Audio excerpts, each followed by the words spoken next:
ฝันหันเฮายุ่งต่อกันยิ้มตีเลยเขาหักกันสายฝันยอดเย้ายามเมื่อกลางคืนเขาไล่อูไล่ลากันในฝันน้องลานว่าพี่ใจเอ้ยสั่งสู่ผ่านางน้องพี่ไก่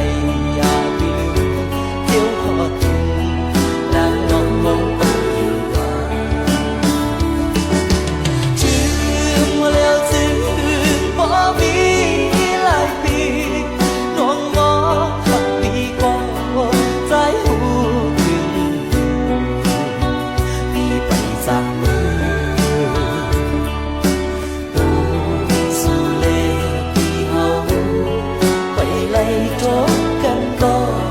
ค่อยๆเดินกันน้องพี่เลยอยากมาไกลเสียดายหนึ่งคนพี่อำลึงน้องนะพี่คุกเจอไรใครเจอถึงเมื่อวันพี่เลนอกอยู่ยิ้มกันอยู่ถึงมายามมือเลหนึ่งวันหนึ่งคุกเจอไรหนึ่งใครเจอถึงน้องแต่น้องดีมองหักพี่อันว่านั้นพี่ก็ไม่ถึงคุยกันตัวพี่ไปตามเลยกักซ้ำตัวพี่